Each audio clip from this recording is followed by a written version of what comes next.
মানসিকতাগুলো সম্পূর্ণ আলাদা এবং সমস্যাগুলোও সম্পূর্ণ আলাদা। বাংলাকে এটা একটু বোঝা মুশকিল। লক্ষ্মীর ভান্ডার বলো, বৃদ্ধ ভাতা বলো, ওটা অলিপর আমার লক্ষ্মীর ভান্ডার, যুবশ্রী, যুবসাথী এইগুলো দিয়ে মানুষের মুখ বন্ধ করার চেষ্টা করা হচ্ছে। একটা দল বেশি খারাপ আর অন্যটা যেমন ধরুন কম খারাপ।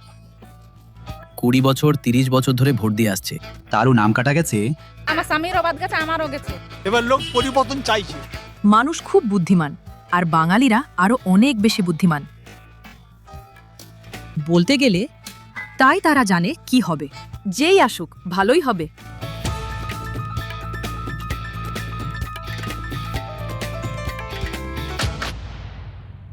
হ্যালো এবং কাউন্টডাউন বেঙ্গলে আপনাদের স্বাগত। আমরা চারদিকে ঘুরে বেড়াচ্ছি আর আবহাওয়াটা বেশ গরম, আর্দ্র এবং বজ্র বিদ্যুৎপূর্ণ। আর আমি আবহাওয়ার কথা বলছি না, এটা সত্যি একটি খুব উত্তাল নির্বাচন হতে শুরু করেছে।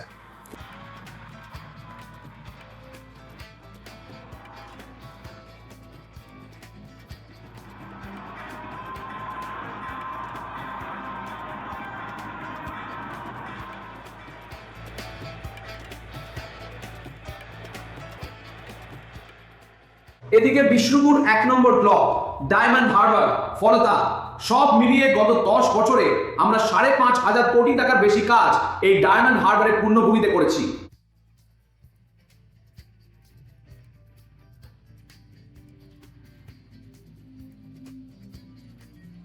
আপনারা সবাইকে নিয়ে সবাই ভালো থাকবেন, চেষ্টা রাখেন। জয় বাংলা।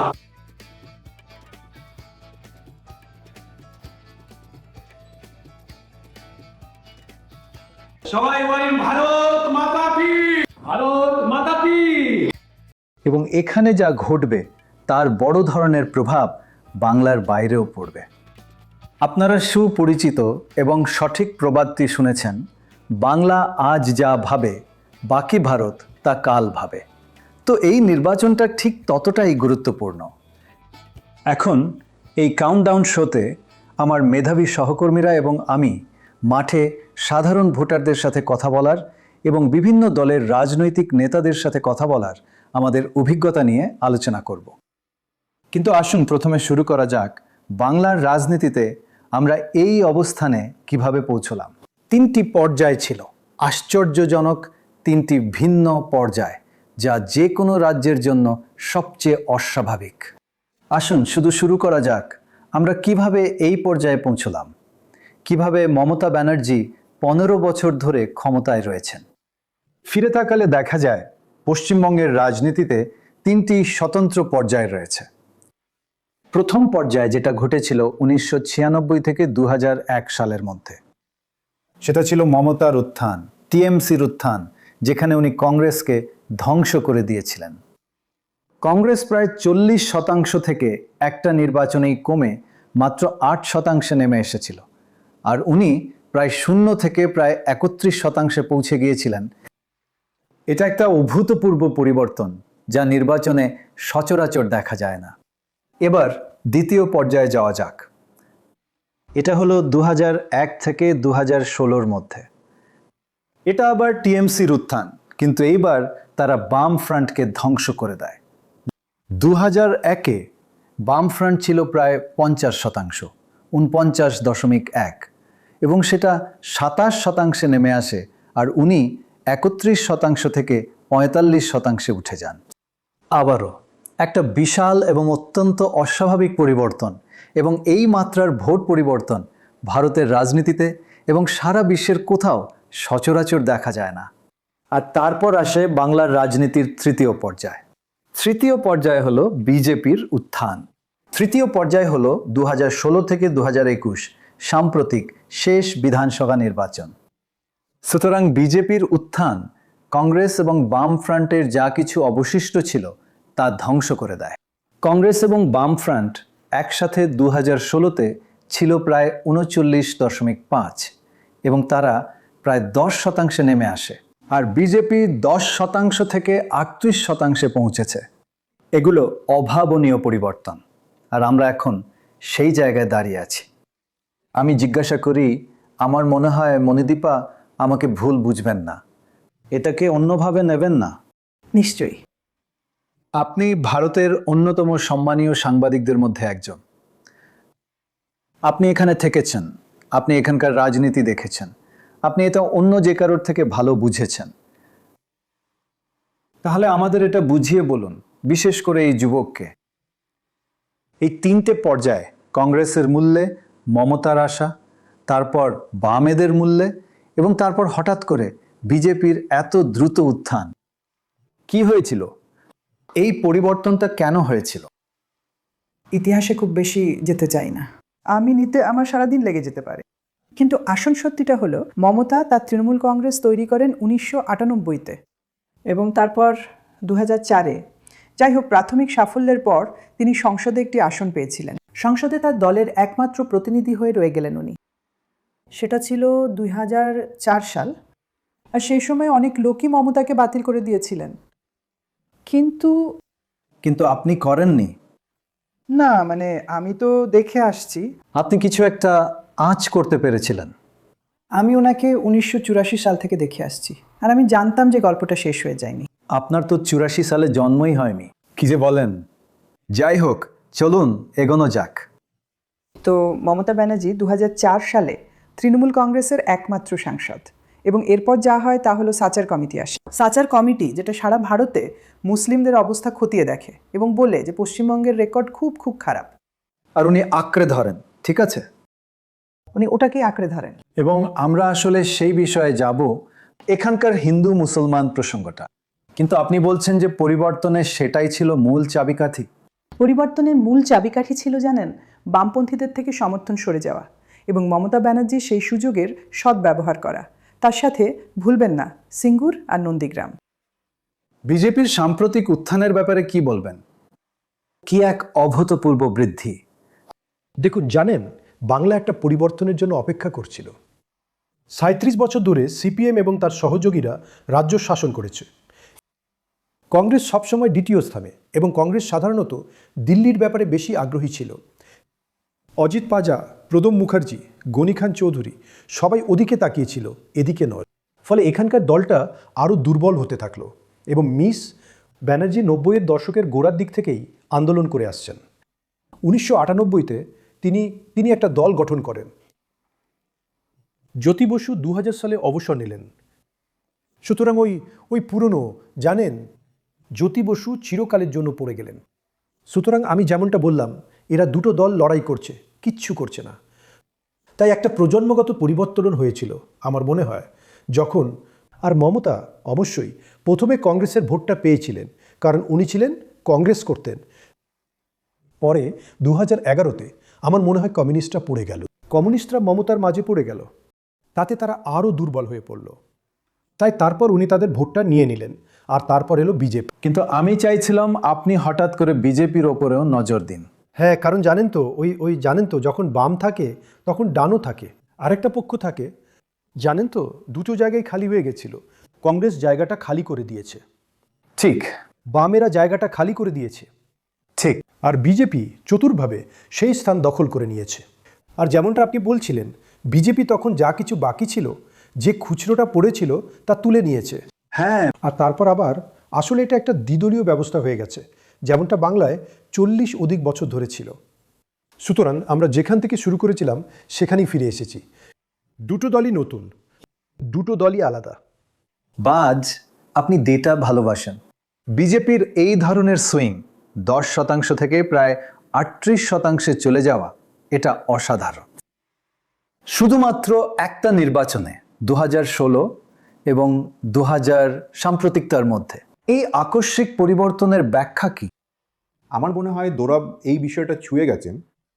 যদি সিপিএম বা বামফ্রন্টে কোনো শূন্যতা তৈরি হয়, হেরে যাওয়ার পর কারো কোথাও যাওয়ার জায়গা ছিল না, মানে সিপিএম কোনো বিকল্প ছিল না, তাদের আর নেতৃত্ব ছিল না। বিজেপির কাছে তহবিল ছিল, তাদের জাতীয় নেতৃত্ব ছিল।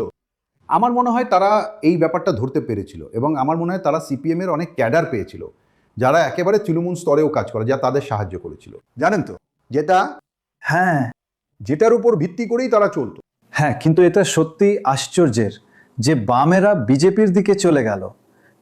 তো বাজের কথা থেকে চালিয়ে যান। আপনি যে বিষয়গুলো তুলে ধরেছেন তার মধ্যে একটা হলো যে বিজেপিও কিছুটা বদলে গেছে। কিভাবে? আচ্ছা, 2021-এ আমরা দেখেছিলাম একের পর এক বিজেপির নেতারা দিল্লি থেকে আসছেন। মনে হচ্ছিল যেন কেন্দ্রীয় বিজেপি নেতৃত্ব এখানকার নির্বাচনটা চালাচ্ছেন। সেটা বদলে গেছে। আমরা দেখেছিলাম প্রধানমন্ত্রী আসছেন এবং ব্যক্তিগতভাবে মমতা ব্যানার্জিকে আক্রমণ করছেন। এখন তিনি তার কোনো র্যালিতেই ওনার নাম উল্লেখ করেন না। ওটা একটা বড় ভুল ছিল যখন উনি দিদি দিদি বলেছিলেন। দিদি দিদি, হ্যাঁ, ওই টিটকিরিটা সত্যিই খুব খারাপভাবে নেওয়া হয়েছিল। খুব খারাপভাবে নেওয়া হয়েছিল। তাই এবার তিনি ওনার নাম উল্লেখ পর্যন্ত করেন না। আর বাঙালি ভোটারের প্রতি বিজেপির কৌশল বদলাচ্ছে। আমি নিশ্চিত আমরা এটা নিয়ে আরও একটু কথা বলবো। হ্যাঁ, কিন্তু হ্যাঁ, এটা পাল্টাচ্ছে। এবং কিন্তু উনি দিদি বা দিদি বলেন না, কিন্তু উনি বলেন ঘুষপেটিয়া। কিন্তু চলো আমরা ওটাতে পরে ফিরে আসব, যেমনটা আপনি বললেন। এবং আমি শিখা আর মনীষের কাছে আসতে চাই মহিলা ভোটারদের ব্যাপারে। আপনি যদি মমতার আসল শক্তির দিকে তাকান, মহিলা ভোটারদের মধ্যে উনি যে কি ভীষণ শক্তিশালী তা অবাক করার মতো। শুধু ডেটাটা দেখুন। বেশি সংখ্যক মহিলা টিএমসিকে সমর্থন করেন। বিজেপি থেকে টিএমসির এগিয়ে থাকাটা অবাক করার মতো। পুরুষদের মধ্যে বিজেপির থেকে মাত্র 4% এগিয়ে। টিএমসি বিজেপির থেকে 4% বেশি। মহিলাদের মধ্যে এটা বিজেপির থেকে 10% বেশি। 10% বেশি, যেটা যে কোনো নির্বাচনী মানদণ্ডের বিচারে একটা বিশাল ব্যবধান। তো আপনি বিভিন্ন ধরনের অনেক মহিলার সাথে কথা বলে আসছেন, হিন্দু, মুসলিম, উচ্চবর্ণ, নিম্নবর্ণের। এটা কি এই ঘনিষ্ঠতা, এই আকর্ষণ মমতার প্রতি? আপনি ঠিকই বলেছেন। মমতা আজও সমস্ত জাতি, শ্রেণী, সম্প্রদায়ের মহিলাদের মধ্যে বিশাল জনপ্রিয়তা ভোগ করেন। এবং আমি মনে করি এই আনুগত্যের একটি বড় অংশ এই ঘটনা থেকেও আসে যে তিনি গত যে বছরগুলিতে তিনি ক্ষমতায় আছেন এমন প্রকল্প শুরু করেছেন যা তাদের সরাসরি উপকৃত করেছে। স্টুডেন্টদের জন্য যে কন্যাশ্রী আছে, তারপর বড়দের ভাগ্যশ্রী, এত কিছু দিচ্ছেন উনি আমাদেরকে, ওটা ভালো লাগে।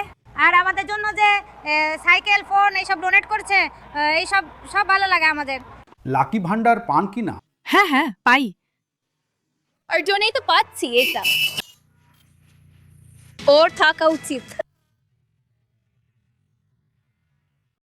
লাকি ভান্ডারে টাকা পাই, সংসারের কাজে লাগাই। লাকি ভান্ডার পাই, ওই টাকাতে আমার সংসারে যেখানে লাগে আর কি সেখানে লাগাই। ভোট কাকে দিই না দিই ওটা তো বলতে পারবো না, কিন্তু লাকি ভান্ডার দিতেছে, আমারও উপকার হইতেছে, এইটুকু বলতে পারি। টাকাটা এলে সেটা দিয়ে কি করেন? কাজে লাগাই, বাচ্চার পড়াশোনার কাজে লাগে, আমাদের সংসারের কাজে লাগে। ভালো কাজে না, পয়সা তো খারাপ কাজে লাগে না, ভালো কাজের জন্য লাগে।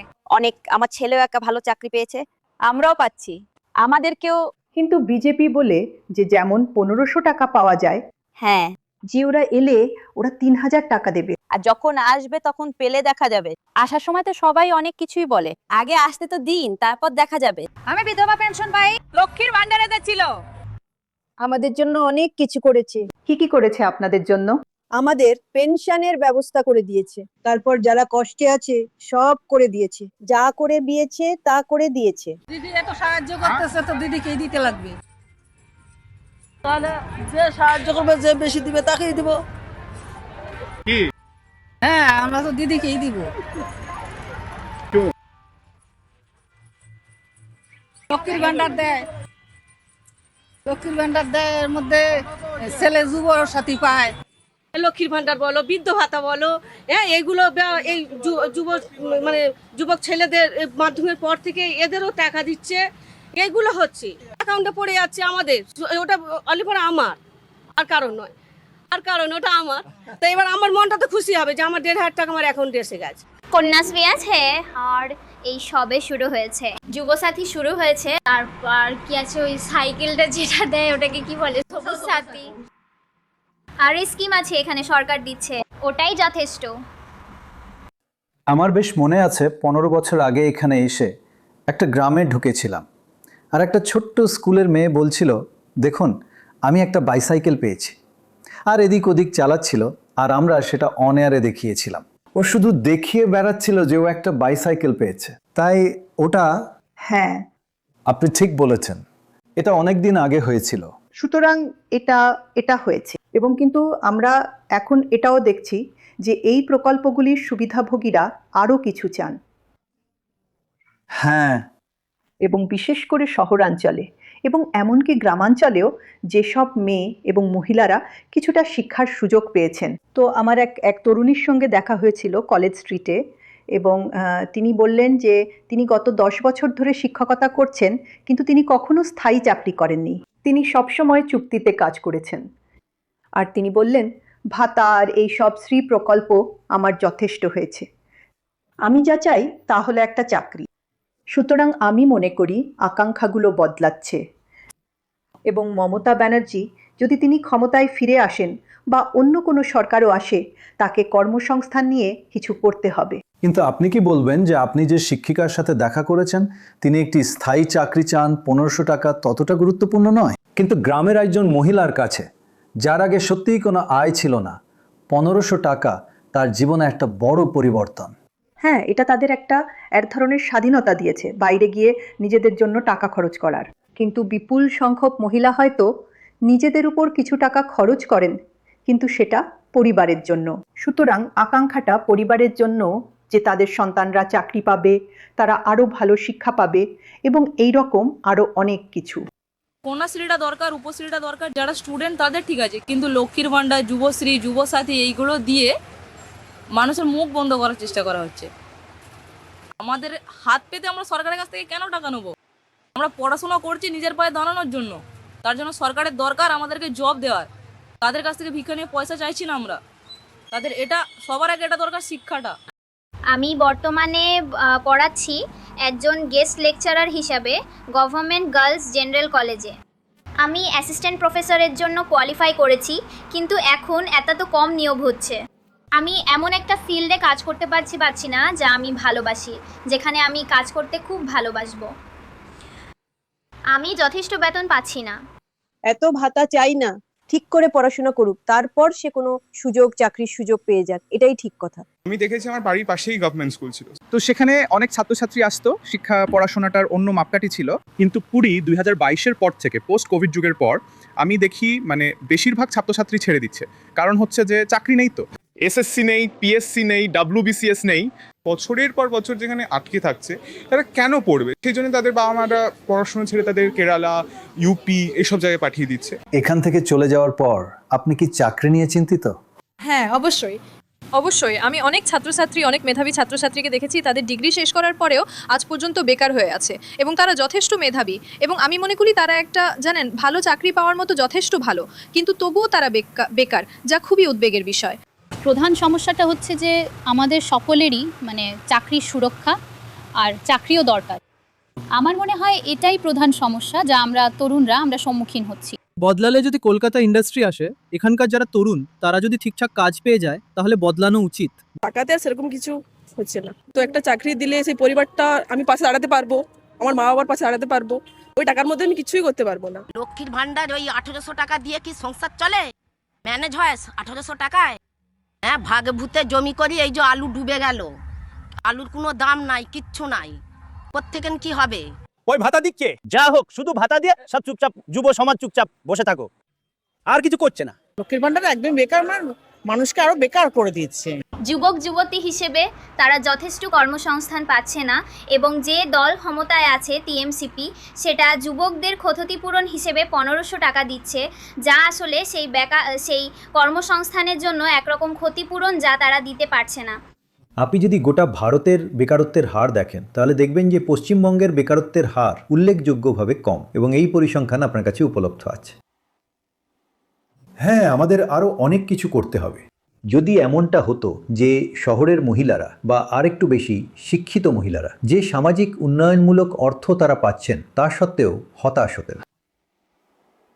তৃণমূল কংগ্রেস শহরের আসনগুলিতে জিতত না।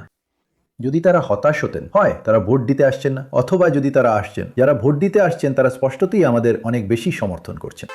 মহিলারা 2.4 কোটি মহিলা, অর্থাৎ 2,40,00,000 মহিলা পেয়েছেন আজ পর্যন্ত লক্ষ্মীর ভাণ্ডার পেয়েছেন, যেটা এখন 1500, এবং SC/ST পায় 1700। মনীষ, আপনি উত্তরবঙ্গ জুড়ে ঘুরেছেন, এবং আপনি আমাদের কিছু আশ্চর্যজনক তথ্যের কথা বলছিলেন যখন আপনি অনেক মহিলার সঙ্গে কথা বলেছিলেন, তাই না? প্রণয়, আমি সঙ্গে সঙ্গে আসামের নির্বাচনও কভার করছিলাম। এর আগে আমরা বিহারের নির্বাচন কভার করেছিলাম। আমার যেটা সবচেয়ে বড় পরিবর্তন মনে হয়েছে যে বিহার হোক বা আসাম, আসামে অরুণোদয় স্কিম, আপনি জানেন যে সেখানে 40 লক্ষ মহিলার অ্যাকাউন্টে 9,000 টাকা দেওয়া হয়েছিল। কিন্তু সেখানেও আমরা বেশ বড় একটা অংশের কাছ থেকে এটা জানতে পারছিলাম যে আমরা টাকা পাইনি বা আমরা টাকা পাচ্ছিলাম। কিন্তু আমাদের যা ভোটিং প্যাটার্ন তার ভিত্তিতে আমাদের এখন ভাগ দিয়ে দেওয়া হয়েছে। কিন্তু এখানে যা আমরা দেখলাম, বিশেষ করে উত্তরবঙ্গে, আমাদের সঙ্গে বিজেপির এমন কোনো সমর্থকেরও দেখা হলে সেও বলছিল যে আমাদের বাড়িতে মহিলারা এই যে লক্ষ্মীর ভাণ্ডার সেটা পাচ্ছে। লক্ষ্মীর ভাণ্ডার আমার মনে হয় দেশের একমাত্র চালু প্রকল্প হবে যেখানে সুবিধাভোগী। ওর সংখ্যা হলো 2,40,00,000। 2,40,00,000 অনেক বড় একটা সংখ্যা। আর এটাই আমি এখানে পার্থক্য দেখেছি যে এখানে বঞ্চনা ছিল না, আর আপনি আমরা সবাই ঠিক, হ্যাঁ। আর 2,000 অর্থাৎ 2,40,00,000 মহিলা। হ্যাঁ, আর মনিদি আছেন।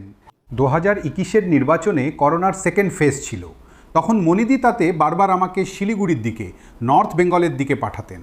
সেই সময় আমরা যা দেখেছিলাম বিজেপির জন্য একটা অ্যাগ্রেশন মহিলাদের মধ্যেও। কিন্তু এইবার আমরা দেখছিলাম যে যে সমস্ত মহিলারা আমাদের সাথে দেখা করছিলেন লক্ষ্মীর ভাণ্ডার পাচ্ছেন, এবং সেটা আপনিও জানেন যে যেখানেই ক্যাশ ট্রান্সফার হয় সেখানে ইনকামবেন্ট গভর্নমেন্টের বিরুদ্ধে অ্যান্টি ইনকামবেন্সি কমে যায়। কিন্তু নর্থ বেঙ্গল তাদের এপি সেন্টার, যেটা তাদের স্ট্রং হোল্ড, সেখানে এইবার আমি দেখেছি মমতা ব্যানার্জির জন্য একটা টিল্ট ছিল। কিন্তু এখানের আর ধরা যাক বিহার আর আসামের মধ্যে একটা স্লাইড পার্থক্য এইগুলি কিছুদিন ধরে চলছে, শুধু নির্বাচনের ঠিক আগে নয়, যদিও ঘোষণার আধ ঘন্টা আগে একটু বেড়েছিল, কিন্তু 5-এর মতো নয়, 1000, 10,000। ঠিক আরেকটা জিনিস জানিয়ে আমি আপনার সাথে কথা বলতে চাই, তা হলো এছাড়া মহিলাদের মধ্যে অনেক এগিয়ে থাকা ছাড়াও শুধু বাংলায় মহিলাদের টার্ন আউটটা দেখুন। এই রাজ্যটা হলো সর্বোচ্চ মহিলা টার্ন আউটের রাজ্য। ভারতে পশ্চিমবঙ্গ 1 নম্বরে 82% মহিলা টার্ন আউট নিয়ে। আর যদি আপনি তালিকার নিচের দিকে দেখেন, ধরা যাক শীর্ষ 10টা রাজ্য কিন্তু নয়, খুব ছোট রাজ্যগুলো। নবম স্থানে আছে গুজরাট 62% নিয়ে, যা মহিলাদের ক্ষেত্রে 20% কম টার্ন আউট তার চেয়ে। বাংলা এবং উত্তরপ্রদেশ 62% নিয়ে, সুতরাং টার্ন আউটের সাথে একটা 10%। লিডই পার্থক্য গড়ে দেয়। মহিলাদের মধ্যে লিড একটা পার্থক্য গড়ে দেয়। কিন্তু জানেন তো, বাংলা, আসাম সহ গোটা উত্তর পূর্বাঞ্চলে সব জায়গাতেই ভোটদানের হার বেশি। ঠিক, কিন্তু এটা খুব বেশি ভোটদানের হার। এবং ঠিক, যদি এই ক্ষেত্রে কোনো একটি লিঙ্গের মধ্যে আপনার একটা বড় লিড থাকে, তাহলে এই সংমিশ্রণটা হলো এটা আপনাকে সহজে জিততে সাহায্য করে। ভোটদানের হার এত বেশি কেন? মানে আমরা সম্প্রতি গ্রামের মহিলাদের সাথে কথা বলেছি, আর তারা এতটাই রাজনৈতিকভাবে সচেতন এবং এতটাই শক্তিশালী, বিশেষ করে এখন যেহেতু তারা আর্থিকভাবে স্বাধীন। আমরা বললাম, আপনার স্বামী যেভাবে বলেন আপনি কি সেভাবেই ভোট দেন? আর তারা বলে না, উল্টে ওকেই বলি। আর তখন সে বলে, আসলে ও যেভাবে বলে আমি সেভাবেই ভোট দিই। এটা বাংলার রাজনৈতিক সচলীকরণের ইতিহাস। মানে আমি এটা বামেদের সময় দেখেছি, যখন বামেরা নিশ্চিত করতো যে সবাই যেন ভোট দিতে আসে। একই জিনিস এখনো হচ্ছে। টিএমসি কর্মীরা নিশ্চিত করছে যাতে সবাই বিপুল সংখ্যায় ভোট দিতে যায়। আর এছাড়াও রাজনীতি নিয়ে সচেতনতা এবং রাজনৈতিক ধরনের খুব রাজনৈতিক রাজ্য। হ্যাঁ, এই রাজ্যের পরিবেশটা যা হয়তো অন্যান্য অনেক রাজ্যে দেখা যায় না। একদম ঠিক। ঠিক আছে, আচ্ছা চলুন মহিলাদের প্রসঙ্গ থেকে এগিয়ে এই নির্বাচনের আরেকটা খুব খুব গুরুত্বপূর্ণ বিষয়ের দিকে যাই, আর সেটা হলো ধর্মীয় বিভাজন। আমরা শুনেছি বিজেপি প্রচারের অন্যতম মূল বিষয় হলো ঘুষপেঠিয়া ঘুষপেঠিয়া, কিন্তু এমন টাকা কেন?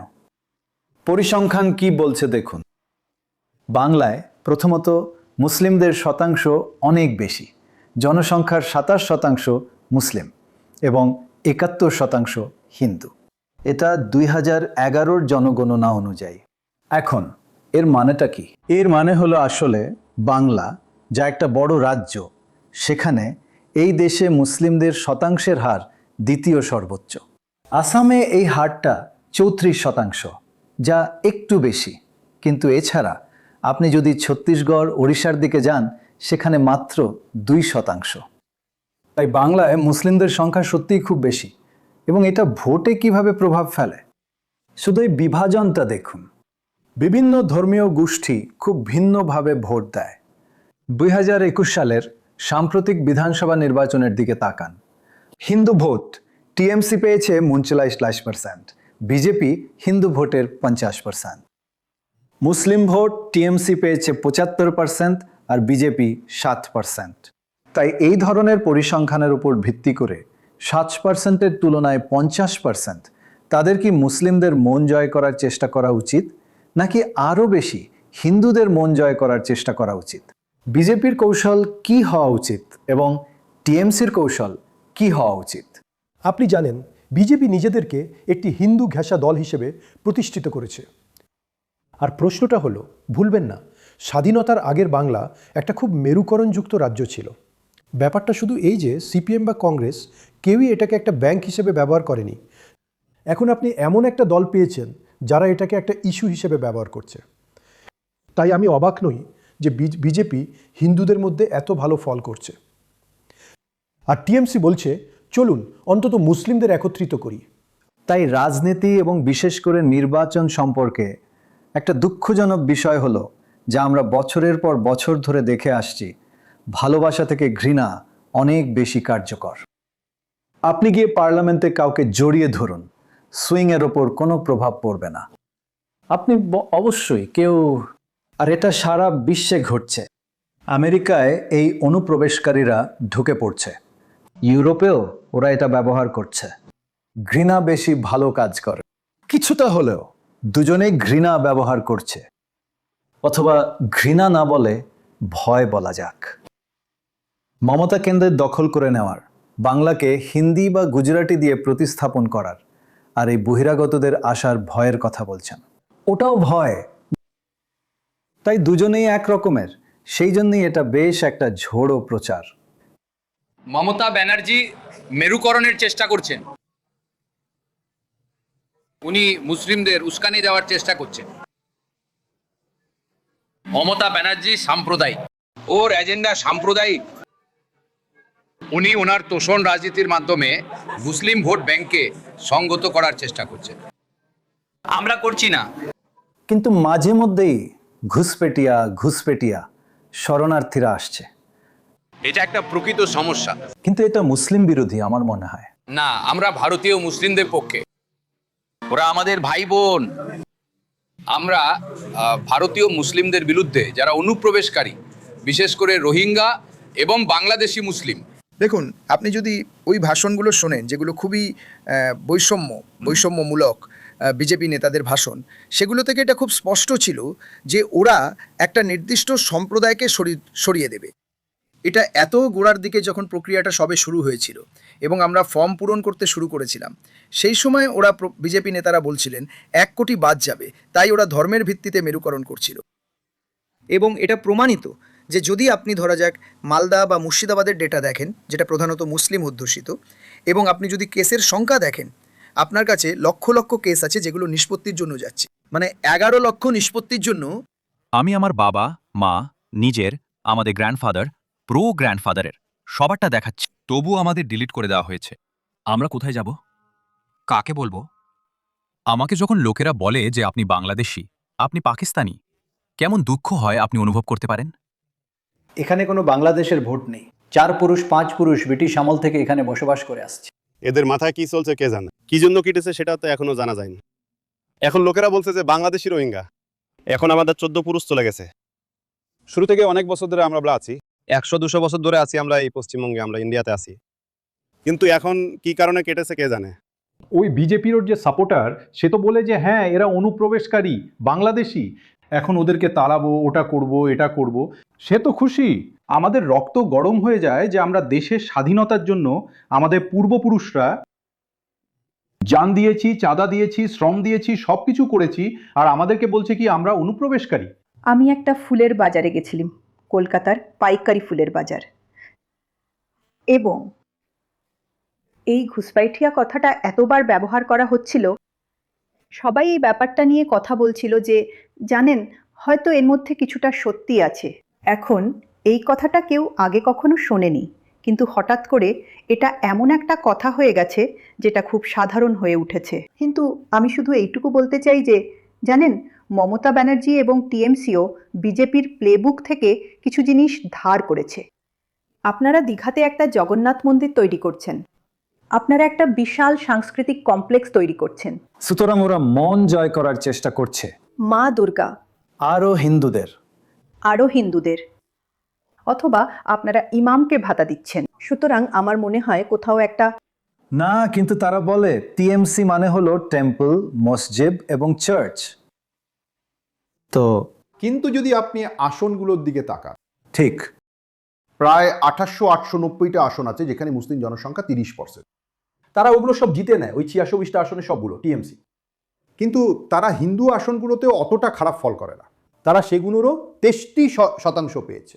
এখন তারা হয়তো এর কিছুটা হারিয়েছে, এবং সেই কারণেই যে প্রচারটা উনি ব্যবহার করতেন সেটা হলো যে এই লোকেরাও বহিরাগত। আপনি সংখ্যালঘু সম্প্রদায়ের কিছু জনকে বলতে পারেন। একেবারে ঠিক, হ্যাঁ আপনি ঠিকই বলেছেন। কারণ যখন আপনি বলেন ঘুষপেটিয়া, তার মানে হলো বাইরের কেউ, কিন্তু তারা মানে বিজেপি শুধু উল্লেখ করছে মুসলিম ঘুষপেটিয়াদের। হ্যাঁ, এবং ওনার আত্মপক্ষ সমর্থন হলো এটা বলা হিন্দুরা হলো না, তোমরাই অনুপ্রবেশকারী, হিন্দুরাও ঘুষপেটিয়া। আমার পরিবার বরিশাল থেকে এসেছে, তাহলে হিন্দু হওয়া সত্ত্বেও কি আমিও একজন ঘুষপেটিয়া? না, কারণ আমি মুসলিম নই তাই আমি ঘুষপেটিয়া নই। সেটা তো আপনারা এর কি যুক্তি দেন? হ্যাঁ, তো মমতার প্রচার হলো এই বলা যে আপনারা বাইরের লোক, যে আপনারা এখানে শুধু নির্বাচনের সময় এসেছেন। একমাত্র সেই সময়েই বিজেপি সত্যি সত্যি প্রচার করে। আপনারা এখানে আসেন, প্রচার শেষ হয়ে গেলে আপনারা ফিরে যান। আপনারা এখানকার নন, আপনারা অন্য একটা সংস্কৃতি আনার চেষ্টা করছেন। সব নেতারা কেন্দ্র থেকে আসছেন, হ্যাঁ, একটা হিন্দু সংস্কৃতি, তাই উনি তাদেরকে ঘুষপেটিয়া বলছেন। হ্যাঁ আচ্ছা ঠিক আছে, কিন্তু হিন্দু মুসলিম প্রসঙ্গ থেকে সরে এলে হিন্দুদের নিজেদের মধ্যেও বেশ বড় একটা বিভাজন রয়েছে। আসলে বিজেপি তাদের সর্বোচ্চ সমর্থন পায় ফরওয়ার্ড কাস্টদের মধ্যে। ফরওয়ার্ড কাস্টদের মধ্যে বিজেপির সমর্থন হলো ৫৫%, ওবিসিদের মধ্যে ৫৪%। কিন্তু যখন দলিত এবং আদিবাসীদের কথা আসে তখন তা কমে ৪৪-এ নেমে আসে। তাই একটা জাতিগত বিভাজনও রয়েছে। প্রণয়, এই বিজেপি যখন এখানে এসেছিল তখন পর্যন্ত এটা মনে করা হতো যে এখানে কোনো জাতের রাজনীতি হয় না, কিন্তু ওরা কোথাও না কোথাও ইউপি, বিহার থেকে কিছুটা ধার করেছে এবং ওরা ওবিসি, দলিতদের একভাবে একত্রিত করার চেষ্টা করেছে, এবং যে রাজবংশী কমিউনিটি আছে, মতুয়া কমিউনিটি আছে, এদের মধ্যে ওরা পৌঁছানোর চেষ্টা করেছে। এবং 2019 বা 2021 দুটোরই যে ওদের সাফল্য, তা এই দুই কমিউনিটির ওদের জন্য একত্রীকরণ এবং উচ্চবর্ণের যে টিএমসি বিরোধী ভোটটা ছিল আগে, সেটা বাম এবং কংগ্রেসের সঙ্গে থাকতো, যেটা বিজেপিতে শিফট করেছে। কিন্তু আমরা এবার দেখেছি, বিশেষ করে উত্তরবঙ্গে, সেখানে রাজবংশী কমিউনিটির বেশ ভালোই দাপট আছে। অনেকগুলো এমন বিধানসভা কেন্দ্র আছে যেখানে তাদের ভোট 40% পর্যন্ত। কিন্তু এই 2-3 বছরে মমতা ব্যানার্জি অনেকটাই পৌঁছানোর চেষ্টা করেছেন, তাদের দাবি দাওয়া পূরণ করেছেন, যার কারণে এইবার ওই কমিউনিটিগুলোর মধ্যে কোথাও না কোথাও বিজেপির ভোট ব্যাংকের যে সংহতি ছিল তাতে একটা ফাটল দেখা যাচ্ছিল। বিজেপি রাজবংশী লোকেদের জন্য কিছুই করেনি। নারায়ণী ব্যাটালিয়ন করার একটা চেষ্টা ছিল, ঠিক আছে, চেষ্টা করেছিল, এখনো পর্যন্ত হয়নি। কিন্তু আমাদের দিদি, আমাদের সরকার নারায়ণী ব্যাটালিয়ন করেছে, যার সদর দপ্তর মেকলিগঞ্জে। আর রাজবংশীদের জন্য দিদি যা করেছে, ভাষার জন্য ভাষা একাডেমি করেছে, স্কুল বানিয়েছে 200 রাজবংশী স্কুল বানিয়েছে, ঠিক আছে। আর রাজবংশী ডেভেলপমেন্ট কালচারাল বোর্ড করেছে, সব কিছু করেছে রাজবংশী লোকেদের জন্য। 2019-এ আমরা যত ভোট পেয়েছিলাম তার থেকে অনেক গুণ বেশি ভোট 2024-এ পেয়েছি। কিন্তু যেভাবে কংগ্রেস আর টিএমসি, সিপিআইএম আর বাকি পার্টির ভোট ডাইলিউট হয়েছে, আর তার সাথে সাথে বিউরোক্রেটিক স্যাবোটাজ, এই কারণেই আমাদের এখানে পরাজিত হতে হয়েছে। আর প্রায় যেভাবে অনুপ্রবেশ হয়েছে আর গোস্ট ভোটার বেড়েছে, অর্থাৎ 2019 আর 2024 এই 5 বছরে প্রায় এখানে মুসলিম ভোটের পার্সেন্টেজ 15 থেকে 16% ভোট বেশি এদের হয়ে গেছে। হিন্দু ভোটও একতরফাভাবে বিজেপির পেছনে নেই, ফরওয়ার্ড কাস্টরা বিপুলভাবে রয়েছে, আদিবাসী আর তপশিলি জাতিরা নয়। কিন্তু ওবিসিরা, তারা ইন্টারেস্টিং, তারা ফরওয়ার্ড কাস্টদের মতো অতটা বিজেপিকে সমর্থন করে না, কিন্তু তাও বেশ পোক্ত সমর্থক। সেই দিকে কি হচ্ছে, ওটা ওখানে বেশ জটিল, তাই না? এটা একটা খুব জটিল বিষয় যেটা শেষে আদালতে গিয়ে ঠেকেছে। তো এটা অনেক আইনি ভাষার মারপ্যাঁচ, এবং আসুন আমরা সরাসরি আসল কথায় আসি। মূল বিষয় হলো আমরা 2021 সালে যা দেখেছিলাম তা হলো মতুয়াদের কাছে বিজেপির পৌঁছানোর প্রচেষ্টা। এখন মতুয়া হলো এই সম্প্রদায়, একটি হিন্দু সম্প্রদায় যারা বাংলাদেশ থেকে বাংলায় এসে এমন জায়গায় বসতি স্থাপন করেছে যেখানে তারা কেন্দ্রীভূত এবং দৃশ্যত প্রায়, আপনি জানেন, 40 থেকে 80টি পর্যন্ত আসনে ভোটে প্রভাব ফেলে। তাই বিজেপি তাদের মন জয় করার চেষ্টা করেছিল, তারা লাভবান হয়েছিল, এবং এখন সেই বিশেষ ভোটের জন্য লড়াই অব্যাহত রয়েছে। সেখানেই ওবিসিদের বিষয়টিও এসে পড়েছে। সবকিছুর 17% ওবিসিদের জন্য সংরক্ষিত। এর একটি অংশ হলো মুসলিম ওবিসি, এর একটি অংশ হিন্দু ওবিসি, এবং তার ফলে সংঘাত ও বিভ্রান্তি সৃষ্টি হয়েছে, কারণ হাইকোর্ট মূলত ওবিসির অধীনে মুসলিমদের জন্য সংরক্ষণ বাতিল করে দিয়েছে। হ্যাঁ, যেটা একটা নির্বাচনে বিশাল বড় বিষয় হয়ে উঠতে পারে। আমরা এটা অন্যান্য রাজ্যে দেখেছি। একদম যা ঘটছে তার কারণে, এবং তারা যে সংরক্ষণ পাচ্ছে না ইত্যাদি। মতুয়ারা কি বিজেপির ওপর একটু রাগান্বিত এবং বিরক্ত? কোনো পরিবর্তন হয়েছে কি? দেখুন, মতুয়ারা বিরক্ত এবং রাগান্বিত, কারণ তাদের নাম তালিকা থেকে বাদ দেওয়া হয়েছে এবং বিজেপি তাদের নাগরিকত্বের জন্য সিএএ এর মূল্য ঝুলিয়েছে। তাই তারা যদি নাগরিকত্ব চায় তারা সিএএ ব্যবহার করে এবং নাগরিকত্ব পায়, যার মানে হতে পারে যে তারা এবার ভোট দেবে না, কিন্তু ভবিষ্যতে দেবে। এটা একটা প্রতিশ্রুতি যা বিজেপি দিয়েছে। টিএমসি খুব জোরালোভাবে সেটাকে খর্ব করার চেষ্টা করছে, এবং তাই মতুয়ারা এমন একটি সম্প্রদায় যারা, জানেন তো, খুব অনিশ্চিত অবস্থায় রয়েছে।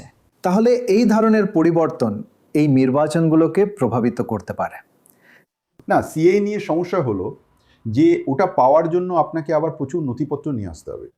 এখন সেই নথিপত্র পেতে হলে আপনাকে সেটা আনার জন্য বাংলাদেশে ফিরে যেতে হবে, যা জানেন তো তাদের মধ্যে কেউ কেউ 1 প্রজন্ম 2 প্রজন্ম আগে এখানে চলে এসেছে। আপনার কাছে সেই নথিপত্র নেই। এবং দ্বিতীয়ত, এখনো পর্যন্ত যে প্রক্রিয়া অনুসরণ করা হয়েছে তাতে খুব কম লোককেই এই নাগরিকত্বের জন্য ছাড়পত্র দেওয়া হয়েছে। কিন্তু বিষয়টা হলো সিএএ এর সংজ্ঞা। মুসলিমরা হলো অনুপ্রবেশকারী, যেমনটা আপনি বলে আসছেন, কিন্তু হিন্দু বাংলাদেশ থেকে আসা হিন্দুরা হলো শরণার্থী, এবং তাদের সঙ্গে সেই রকমই আচরণ করা হবে। আমাদের বর্ডার স্টেট অনুপ্রবেশ হচ্ছে, আজ নয় 40 বছর ধরে দেশভাগের পর থেকে হচ্ছে। এই লোকগুলো তো এখানে আছে, আর যে হিন্দুরাও এসেছে তাদের কাছে ডকুমেন্টস নেই। আমরা সিএতে তাদেরকে বলেছিলাম রেজিস্ট্রেশন করতে, যারা করেনি তারা তো এলিজিবল নয়। এটা নর্মাল প্রসেসে হয়েছে, আমার মনে হয় আরও বেশি যেতে চলেছে। বাংলায় ধর্মীয় বিভাজনের বিষয়ে আরেকটু থাকি। শুধু নির্বাচনী মানচিত্রটা দেখুন, প্রশাসনিক মানচিত্রটা দেখবেন না। নির্বাচনী মানচিত্রটা দেখুন, আর দেখুন এটা কিভাবে আলাদা। হিন্দুদের সর্বোচ্চ ঘনত্ব, যেখানেই হিন্দুদের ঘনত্ব সবচেয়ে বেশি সেখানেই বিজেপি আধিপত্য করে। উচ্চ শতাংশের হিন্দু এলাকাগুলো দেখুন, সেটা হলো উত্তর। দক্ষিণ মধ্যভাগে 86% হিন্দু, পূর্ব দিকের ছোট এলাকায় 87% হিন্দু। এবং এই 3টে এলাকায় প্রথমে উত্তর দিকটা দেখুন। 43টা আসনের মধ্যে বিজেপি 28টা পেয়েছে। দক্ষিণ মধ্যে 35টা আসনের মধ্যে বিজেপি 35টার মধ্যে 27টা পেয়েছে, এবং পূর্বে 16টা আসনের মধ্যে বিজেপি 13টা পেয়েছে। সুতরাং যেখানেই হিন্দুদের ঘনত্ব বেশি, বিজেপি নির্বাচনীভাবে ভৌগোলিকভাবে ভালো ফল করে। এবার সেই এলাকাগুলো দেখুন যেখানে হিন্দুদের ঘনত্ব কম। টিএমসি সেই সব এলাকায় প্রভাবশালী যেখানে জনসংখ্যার মধ্যে হিন্দুদের শতাংশ কম। এই এলাকাগুলো দেখুন, পুরো মধ্যবর্তী বেল্টটা একেবারে কলকাতার মধ্যে দিয়ে। মধ্যবর্তী এলাকাগুলিতে 73টা আসন, হিন্দুরা মাত্র 56%, যা পুরো রাজ্যের গড়ের থেকে অনেক কম। দক্ষিণে হিন্দুরা 75% এবং দক্ষিণ পশ্চিমে আদিবাসীদের শতাংশ অনেক বেশি। তাই আদিবাসী জনসংখ্যা মাত্র 66%। এবং দেখুন কিভাবে এটা নির্বাচনী মানচিত্রে প্রতিফলিত হয়। সেই এলাকাগুলো দেখুন যেখানে টিএমসি সবচেয়ে বেশি আসন জেতে। মধ্যবর্তী এলাকায় টিএমসি 73টা আসনের মধ্যে 67টা জেতে। এটা একটা বেশি মুসলিম জনসংখ্যার এলাকা এবং হিন্দুদের সংখ্যা কম। এবং দক্ষিণে 101টা আসনের মধ্যে টিএমসি 98টা জেতে পুরো কলকাতা এবং দক্ষিণ। এবং তারপর দক্ষিণ পশ্চিমে, যা সবচেয়ে আকর্ষণীয় এবং মানুষজন এর উপর যথেষ্ট মনোযোগ দেয়নি, 26টা আসনের মধ্যে টিএমসি 25টা আসন জিতেছে। তো দোরাব, আমরা এই নির্বাচনী মানচিত্রগুলো নিয়ে একসাথে কাজ করি। প্রশাসনিক মানচিত্রের চেয়ে। নির্বাচনকে দেখার এটাই তো উপায়, তাই না? আর এতে কি বিশাল একটা তফাৎ হয়। হ্যাঁ, মানে আমাদের প্রশাসনিক অঞ্চলের পরিবর্তে নির্বাচনী অঞ্চল আঁকা দরকার, কারণ সেগুলো জনসংখ্যার ভোটদানের বিন্যাস এবং জনসংখ্যার ধর্মীয় ও জাতিগত বিন্যাসকে প্রতিফলিত করে। ঠিক, তো আপনি কি এই হিন্দু মুসলিম বিভাজনটা খুঁজে পেয়েছিলেন সেই মানুষগুলোর মধ্যে যাদের সাথে আপনি কথা বলেছেন, শিখা? দলগুলোর ক্ষেত্রে তাদের মনে হয়েছিল যে যদি আরও মুসলিম দল এবার প্রতিদ্বন্দ্বিতা করতে দাঁড়াতো তাহলে ভোট ভাগ হয়ে যেত। যেমন ধরুন ইন্ডিয়ান সেকুলার ফোর্স, যেখানে আপনি গেছিলেন, হ্যাঁ, যেটা চালু হয়েছিল 2021 সালের নির্বাচনের আশেপাশে, তারা একটা আসন জিতেছিল। এইবার তারা একটা জোট বেঁধেছে। তারা সিপিআইএম এর সাথে জোট বেঁধে প্রতিদ্বন্দ্বিতা করছে এবং এটা একটা সমস্যা সংকুল জোট, কিন্তু তারা সিপিআইএম এর সাথেই প্রতিদ্বন্দ্বিতা করছে। কিন্তু আপনি কি দেখেছেন মনীষ যে আসলে বাংলায় তারা সবাই একসাথে সুখে বসবাস করছে? কোনো সত্যিকারের রোজগার শত্রুতা এবং হিংসা নেই। সেটা কি বদলাচ্ছে? সমাজে একটা টেনশন আছে। আমি আপনাকে তার একটা উদাহরণ দেব। আমরা যখন উত্তরবঙ্গে ছিলাম, রামনবমীর উৎসব এসেছিল, আর রামনবমীর উৎসবে আমরা অনেক বিজেপি লোকের সাথে বসেছিলাম। যেভাবে লোকেরা তলোয়ার এবং অন্যান্য আগ্নেয়াস্ত্র নিয়ে প্রতিবাদ করছিল, আর রামনবমীও একটা ওয়ান ডে ম্যাচের মতো, কিন্তু সেখানে ওটা 3 দিন 4 দিন ধরে পালন করা হচ্ছিল। তো কিছু বিজেপি সমর্থক বলল যে এটা আমাদের সংস্কৃতি নয়, এখানে আমাদের পুজো হয়। নন বিজেপি সমর্থক না, ওরা বিজেপি সমর্থক। আমার অনেক লোকের সাথে দেখা হয়েছে যারা বলেছে যে ওরা উত্তর ভারতীয় উৎসব এখানে নিয়ে আসছে। এটা কি? দ্বিতীয় জিনিসটা হলো, নাকি এটা তাদের বিরুদ্ধে কাজ করে, বহিরাগতদের বিরুদ্ধে?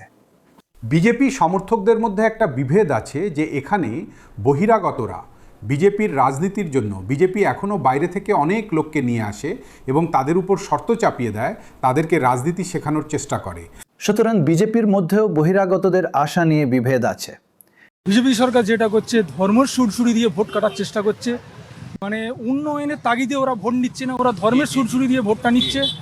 এই পরিপ্রেক্ষিতে আমাদের এই নিয়ে পশ্চিমবাংলায় যে একটা সম্প্রীতির বাতাবরণ ছিল, সেই সম্প্রীতির বাতাবরণ এই বিজেপি নষ্ট করে দিচ্ছে। আমরা চাই একসঙ্গে এই পশ্চিমবাংলায় একসঙ্গে সবাই মিলেমিশে থাকবো। উন্নয়নের জায়গায় হবে, উন্নয়নের তারিখে ভোট হবে। যে যেই উন্নয়ন করবে সেই ভোটটাতেই পার্সেন্টেজ বেশি হবে, কিন্তু ধর্মের সুরসুরি দিয়ে ভোট করা যায় না। এখনকার ইস্যুটা আমার মনে হয় বাঙালি পরিচয় নিয়ে বেশি, এবং হ্যাঁ, কিভাবে একটি দলকে পরিষ্কারভাবে বাংলায় আসা একটি বহিরাগত দল হিসাবে দেখা হচ্ছে, যারা বাঙালি পরিচয়কে বিচ্ছিন্ন করার চেষ্টা করছে এবং বাঙালিদের দিক থেকে মনোযোগ সরিয়ে দিচ্ছে। ইদানিং যেমন আমরা দেখেছি অনেক মূলধারার ভারতীয় সাংস্কৃতিক উৎসব যেগুলো বাংলার অংশ ছিল না, সেগুলোকে এখানে তুলে ধরা হয়েছে, যা আমরা, যেমন রামনবমী।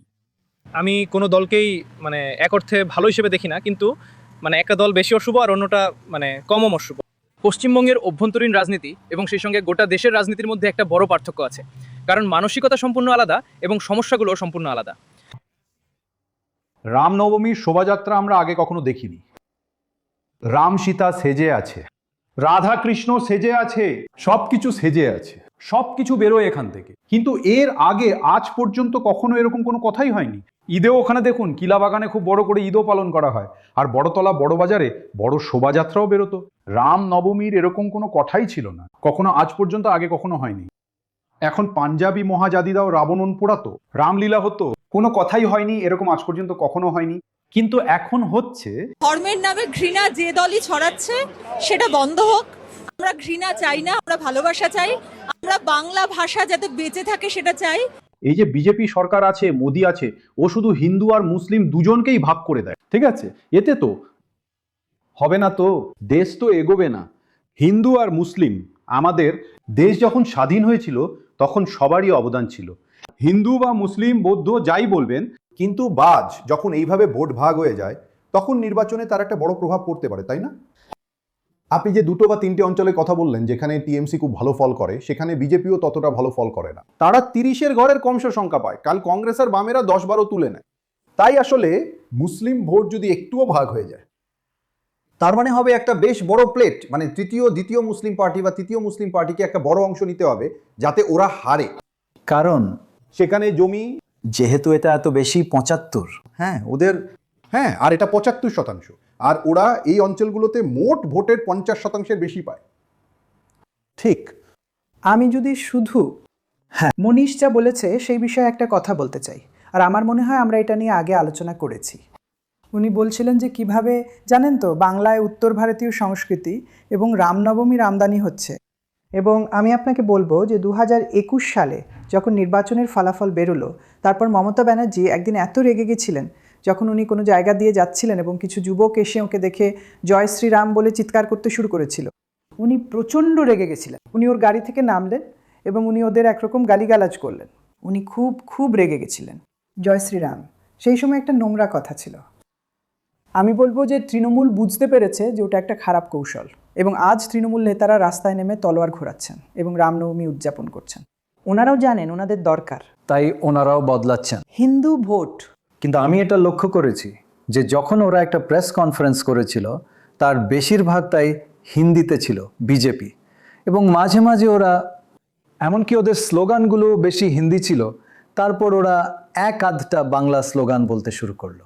কিন্তু আমি ওখানকার অনেক সমর্থকদের সাথে কথা বললাম এবং ওরা বলল যে ওটা ভুল, ওদের বাংলাতেই থাকা উচিত, কারণ ওরা হাতে চলে যাচ্ছে। তাই আমার মনে হয় সেই কারণেই জানেন তো ভাষা, খাবার, টিএমসি খাবারকে ব্যবহার করছে একজন সত্যিকারের বাঙালির সংজ্ঞা দিতে, মাছ। জানেন এই পুরো ব্যাপারটা যা ঘটেছে কারণ বিজেপি যেখানে তারা ক্ষমতায় আছে রাজ্যের কিছু নির্দিষ্ট এলাকায় মাংস বিক্রি বন্ধ করে দিয়েছে, আর তাই তারা এই সাংস্কৃতিক বাগধারাগুলো ব্যবহার করছে এটা বলার জন্য যে বহিরাগতরা আসছে। বহিরাগতরা আসছে। ঠিক আছে, চলুন এগোনো যাক। ডোরা, আমাদের যেটা ভালো লাগে সেটা হলো আপনি হেভিওয়েট কারা তার উপর মনোযোগ দিচ্ছেন। আচ্ছা, যেমনটা টিভি প্রোগ্রামে বলে একটা বড় লড়াই আছে, বড় লড়াইটা হলো মমতা ব্যানার্জি এবং শুভেন্দু অধিকারীর মধ্যে। ঠিক। শুভেন্দু অধিকারী গতবার নন্দীগ্রামে তাকে 2000-এরও কম ভোটে হারিয়েছিলেন। তাই মমতা ভবানীপুরে এসে 58,000 ভোটে জিতেছিলেন, যেটা পরে লোকসভায় 9,000 হয়ে যায়। এখন শুভেন্দু অধিকারী বলেছেন আমি আপনাকে ওখানে হারিয়েছি, আমি আপনাকে হারাতে ভবানীপুরে আসছি। তাই উনি দুটো আসনে লড়ছেন।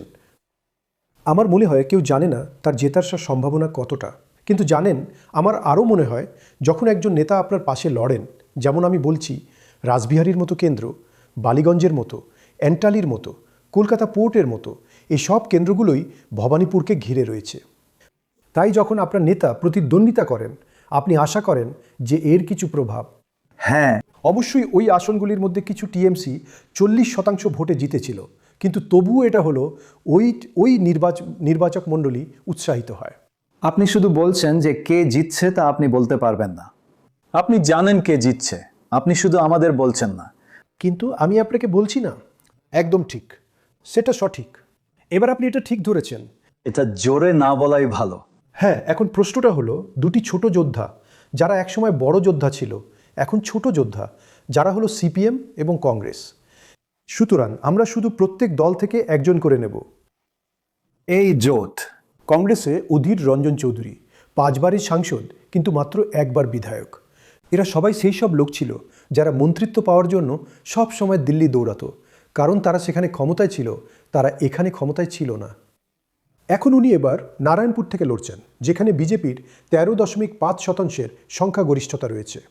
আর বাম দিকে যেখানে আমরা কয়েকদিন আগে যাদবপুরে গিয়েছিলাম, বিকাশ রঞ্জন ভট্টাচার্য এই মাসের মাত্র 4 তারিখেই উনি রাজ্যসভার সদস্য পদ থেকে বিরত হয়েছেন এবং এখন উনি লড়ছেন। আর বিকাশবাবুর ক্ষেত্রে টিএমসির 18.5% একটি সামান্য লিড রয়েছে, তাই বিকাশবাবুকে সেটা অতিক্রম করতে হবে। এবার বিজেপির দিকে দেখা যাক। প্রথমত দিলীপ ঘোষ, বিজেপির প্রাক্তন রাজ্য সভাপতি। উনি 2019 থেকে 2024 পর্যন্ত সাংসদ ছিলেন এবং 16 থেকে 19 পর্যন্ত বিধায়ক ছিলেন। উনি খড়গপুর সদর থেকে লড়ছেন। উনি এমন একটি আসন থেকে লড়ছেন যেখানে টিএমসির মাত্র 2.5% সংখ্যাগরিষ্ঠতা রয়েছে। আর যখন আমরা ওকে জিজ্ঞাসা করলাম কিভাবে আপনি একজন সিনিয়র নেতা এমন একটি প্রান্তিক আসনে লড়ছেন, যখন উনি বললেন এটাই দলের শৃঙ্খলা, এটাই আনুষ্ঠানিক বক্তব্য। তারপর ছিলেন শ্রী স্বপন দাশগুপ্ত, যাকে সবাই চেনেন, লেখক, মনোনীত রাজ্যসভার সদস্য, সাংবাদিক। উনি রাসবিহারীর একটি বেশ নিরাপদ আসন থেকে লড়ছেন, যেটা আবার ভবানীপুরের পাশে। গতবার টিএমসির 17.2% লিড ছিল, তাই সেটাকে অতিক্রম করতে তাকে খুব কঠোর পরিশ্রম করতে হবে। তারপর রূপা গাঙ্গুলি, আমাদের অভিনেত্রী, বিখ্যাত রূপা গাঙ্গুলি, যিনি একসময় রাজ্যসভার সাংসদ ছিলেন। তিনি সোনারপুর দক্ষিণ থেকে লড়ছেন, আবার টিএমসির 15% সংখ্যাগরিষ্ঠতা। এবং অবশেষে নিশীথ প্রামাণিক, তার নামের কেন্দ্রটির নাম মাথাভাঙা, যেটা আমাকে সামান্য চিন্তিত করে, কিন্তু সেটা অপ্রাসঙ্গিক। আশা করি আমি সেখানে যাব না। আপনি বিজেপির লিড আছে 12। বোঝা যাচ্ছে, এটা দেখাচ্ছে যে আপনি সেখানে গেছেন। এবার বিজেপির লিড আছে, সেখানে বিজেপির 12.5% লিড আছে। তিনি একজন প্রাক্তন সাংসদ এবং একজন কেন্দ্রীয় মন্ত্রী। এবার আসা যাক মমতার বন্ধুদের কথায়, টিএমসি। কুড়াল ঘোষ, বেলঘাটা, তিনি গতবার মাত্র 42% এগিয়েছিলেন। ফিরহাদ হাকিম, আমরা ওর কথাই বলছিলাম। তো তিনি কলকাতা পোর্ট থেকে দাঁড়ান, যার মধ্যে আপনার পুরো এলাকা আলিপুরও পড়ে। তিনি একজন বরিষ্ঠ মন্ত্রী এবং কলকাতার মেয়র। ওর 45% লিড আছে, যেটা সত্যি বলতে খারাপ নয়। তারপর অভিনেত্রী এবং টিএমসির রাজ্য সম্পাদিকা সায়ন্তিকা ব্যানার্জি 22% লিড। এবং সবশেষে জ্যোতিপ্রিয় মল্লিক, যিনি একজন বরিষ্ঠ নেতা, 3 বারের বিজয়ী, কিন্তু টিএমসি মাত্র 0.8% প্লাস। তাই এর আগে ওর 20% মার্জিন ছিল, তাই ওর জন্য কাজটা একটু কঠিন হতে পারে। এবং আমার মনে হয় এখানেই তালিকাটা শেষ হচ্ছে। প্রত্যেক বাঙালি একজন হেভিওয়েট। দুঃখিত, মাফ করবেন দোরাব, প্রত্যেক বাঙালি একজন স্টার। কিন্তু আমি শুধু কয়েকজনকে বেছে নিচ্ছিলাম। আমি আসল হেভিওয়েটদের নিয়েছি, আমি সুপার হেভিওয়েটদের বেছে নিয়েছি। ভীষণ ভারী। প্রত্যেক বাঙালি, আপনি বৈষম্য করছেন। আমি এখানে শুধু যোগ করতে চাই যে কারণ সুরক্ষা এবং একটা বড় ফোকাস পয়েন্ট ছিল, মহিলাদের সুরক্ষা একটা বড় ফোকাস ছিল বিজেপির জন্য। তারা দুজন এমন প্রার্থী দাঁড় করিয়েছে যাদের দিকে সবার নজর থাকবে। একজন হলেন অজিত করের নির্যাতিতার মা, ধর্ষণ মামলা, এবং অন্যজন হলেন সন্দেশখালী, মামলার প্রতিবাদের মুখ, যেখানে একজন টিএমসি নেতার বিরুদ্ধে যৌন হেনস্থা এবং জমি দখলের অভিযোগ ছিল। এবং তবুও তারা মহিলাদের টিএমসির অর্ধেক আসন দিয়েছে। তাই তারা বিশেষ বিশেষ মহিলাদের বিশেষ বিশেষ আসন দিয়েছে একটা বক্তব্য একটা বার্তা দেওয়ার জন্য। হ্যাঁ, কিন্তু যতদূর মহিলাদের আসনের প্রশ্ন, তারা এতে পিছিয়ে আছে। হ্যাঁ, টিএমসি মহিলাদের জন্য 54টা সিট দিয়েছে, যেটা মোট সংখ্যার প্রায় 20%। বিজেপি দিয়েছে 20টার মতো, হ্যাঁ 20 বা 24টা সিট। সুতরাং ওরা হয়তো বলতে পারে যে ওরা মহিলাদের সাহায্য করার জন্য কাজ করছে, কিন্তু আর টিএমসি নেত্রীও একজন super heavyweight. Super heavyweight Mamata তো বটে। ঠিক। আচ্ছা, এখন আপনার এই অন গ্রাউন্ড খোলাসার জন্য আমরা বুঝতে পারছি কি হচ্ছে। এবার চলুন আগে কি হতে চলেছে সেদিকে একবার নজর দেওয়া যাক। তাহলে কে জিতছে? না, এখন বলবেন না, পরে বলবেন। আপনি কি সত্যি জানতে চান? নির্বাচনের পরে। জানেন তো এই দেশে, তাই তার আগে 2000 সাল থেকে, ঠিক আছে আমি আপনাকে কিছু তথ্য দিই। না, 2000 সাল থেকে, আচ্ছা, এমন 3 বার হয়েছে যখন 10%-এর বেশি লিড থাকে একটি দল, পরের বার উল্টে গেছে। একবার ছিলেন জয়ললিতা 2011 সাল থেকে, পরে তিনি হেরে যান। আরেকজন ছিলেন আপনার বন্ধু মিস্টার কেসিআর, যিনি একবার 10%-এর বেশি ভোটে জিতেছিলেন এবং ফল ঘুরে গিয়েছিল। আর তৃতীয়টা খুব সন্দেহজনক, কারণ কর্ণাটকে কংগ্রেস লিড বজায় রেখেছিল, কিন্তু বিজেপি বেশি আসন পেয়েছিল এবং মিস্টার কুমারস্বামী 2 হাত বাড়িয়ে অপেক্ষা করছিলেন। ঠিক তাই বিজেপি সরকার গঠন করে তাদের সাথে। কিন্তু শুধুমাত্র 2টি উদাহরণ আছে, যদিও এটা হতে পারে, তাই এটি একটি অস্বাভাবিক ঘটনা। ঠিক। তো আমরা আগে কি হয়েছে 3টি পর্যায়, আর এখন ঠিক কি হচ্ছে তা নিয়ে কথা বলেছি। একটু ভবিষ্যতের দিকে তাকালে এই নির্বাচনে কি হতে পারে তার একটি সংকেত দেখা যাক, যদিও এটি কোনোভাবেই চূড়ান্ত নয়। আর তা হলো 2021 সাল থেকে হওয়া উপনির্বাচনগুলি। তো গত বিধানসভা নির্বাচনের পর থেকে অনুষ্ঠিত 21টি উপনির্বাচনে টিএমসি তার ভোট বাড়িয়েছে। গত বিধানসভা নির্বাচনে মনে রাখবেন, টিএমসির ভোটের শতাংশ ছিল প্রায় 50% আর বিজেপির 38%, মানে প্রায় 12% জয়ের ব্যবধান। কিন্তু এই 21টি উপনির্বাচনে এখন 5 বছরে 21টি উপনির্বাচন হওয়াটা অস্বাভাবিক এবং বেশ তাৎপর্যপূর্ণ। আসলে 21টি উপনির্বাচনের মধ্যে টিএমসি 21টির মধ্যে 20টি জিতেছে এবং কংগ্রেস জিতেছে। বিজেপি গত 21টি উপনির্বাচনের মধ্যে একটিও জেতেনি। আর ভোটের শতাংশ কত ছিল? এই উপনির্বাচনগুলিতে টিএমসি গড়ে 61% ভোট পেয়েছে এবং বিজেপি 24%। তো গত বিধানসভা নির্বাচনের পর থেকে টিএমসির পক্ষে 11% ভোট ঘুরেছে এবং বিজেপির বিপক্ষে -14%। উপনির্বাচনে এমন একটা জিনিস যে আমার মনে হয় না আমরা জেতার মতো অবস্থায় থাকব। আমরা আছি আংশিকভাবে, কারণ পুরো রাষ্ট্রযন্ত্র খুব খারাপভাবে ঝাঁপিয়ে পড়ে। কিন্তু আপনি যদি 21 থেকে 24-এর নির্বাচন দেখেন তাহলে দেখবেন যে আমার মনে হয় 24-এ আমরা কয়েকটি আসন হারলেও আমাদের মোট ভোটের শতাংশ ইত্যাদি কম বেশি অটুট রয়েছে। প্রণয়, আমাকে এটা পরিষ্কার করতেই হবে যে জানেন, আমরা এবার একটি বিকল্প সরকার গঠন করার জন্য লড়ছি। আমরা শুধুমাত্র বিরোধী শিবিরে একটা জায়গা তৈরি করার জন্য, একটা জায়গা খোদাই করে নেওয়ার জন্য লড়াই করছি না। তাহলে বাজ টিএমসির 50 থেকে 61% যাওয়া, এই 11%-এর উন্নতি একটা অভূতপূর্ব পরিবর্তন। এই নির্বাচনে এটা হয়তো আবার হবে না, কিন্তু এটা মাঠের এক ছোট ইঙ্গিত। এটা কোনো জনমত সমীক্ষা নয় যেটা ভুল হতে পারে, কিন্তু এটা একটা উদ্বেগের বিষয় হবে, কারণ 21টা নির্বাচনের মধ্যে বিজেপি একটাও জেতেনি। উপনির্বাচন তারা একটাও জেতেনি। তাহলে 11% বিশাল, তাই না? এটা দলটার জন্য প্রচুর সমর্থন বা তৃণমূল স্তরের কাজকে দেখায়। কিন্তু বিজেপি বলে যখন এরকম একটা নির্বাচন হয় তারা স্রেফ মাঠে টিএমসির সাথে পেরে ওঠে না। মজার ব্যাপার হলো এমনকি লোকসভাতেও বিজেপি খুব বেশি ভোট পায়, মানে এদিক ওদিক 8%। সাধারণত আশা করা যায় যে তারা আরো ভালো করবে। এটা একদম সত্যি। একটা সাধারণ নির্বাচনে এটা খুব সত্যি। একটা বিধানসভা নির্বাচনের থেকে, যেহেতু এটা কেন্দ্রের জন্য, সেটা হয়নি। হ্যাঁ, তাই আমার মনে হয় এটাও একটা খুব শক্তিশালী সূচক। তাহলে আপনি বলছেন ওরা একটা স্থিতিশীল অবস্থায় পৌঁছে গেছে। আপনি কি কোনো পূর্বাভাস করছেন? তাহলে দোরাব, যে বিষয়টা বাজ বলছেন যে লোকসভা নির্বাচনে ওরা খুব একটা বাড়েনি, এর মানে কি এই যে ওরা একটা স্থিতিশীল অবস্থায় পৌঁছে গেছে এবং এখন উপনির্বাচনের সঙ্গে, আমি শুধু ডেটাটার কথা বলছি, এটা কি দেখাচ্ছে? হ্যাঁ, আমি জানি একটা সম্ভাবনা আছে যে ওরা স্থিতিশীল হয়ে পড়েছে। সেই মানে আগের নির্বাচনগুলো বা মিস্টারের কথা ভুলবেন না। মোদির নির্বাচন, সেটা বিধানসভা হোক বা লোকসভা, উনি আসতেই থেকেছেন এবং আসতেই থেকেছেন। সম্ভবত আরও বেশি দর্শককে আকর্ষণ করার তার ক্ষমতা একটি স্থিতাবস্থায় পৌঁছেছে। এবং মিস্টার ছাড়া অধিকারী, তাদের সত্যি মমতা ব্যানার্জির মাপের কোনো বড় নেতা নেই। তাই বুঝলেন, সম্ভবত এটা একটা স্থিতাবস্থায় পৌঁছেছে, কেউ জানে না। যদিও যে সাম্প্রদায়িকীকরণটা একটা পর্যায় পর্যন্ত ঘটছে, এই এসআইআর, আমরা জানি না এটা কি করতে চলেছে। তারা হয়তো ওপরে উঠতে পারে, কেউ জানে না। কিন্তু বুঝলেন, ঠিক, বিজেপির প্রচুর সম্পদ আছে, এটা ভুলবেন না। তাহলে মনদীপা? দেখুন, বিজেপির এমন কোনো মুখ নেই যা মমতা ব্যানার্জির সমকক্ষ, কোনো প্রশ্নই ওঠে না। শুভেন্দু অধিকারী গত 6-7 বছর ধরে এই চেষ্টাটা করে যাচ্ছেন। তবে মজার ব্যাপার হলো, বিজেপির একটি পরিবর্তিত কৌশলের অংশ হিসেবে যা আমরা এবার দেখতে পাচ্ছি, মিস্টার অমিত শাহ সেখানে ছিলেন যখন শুভেন্দু মনোনয়ন জমা দিতে গিয়েছিলেন কিছুদিন আগে, এবং এমনটা কখনো হয়নি। ভাবুন তো, স্বরাষ্ট্রমন্ত্রী নেমে আসছেন শুভেন্দু অধিকারীকে এসকর্ট করে নিয়ে যেতে।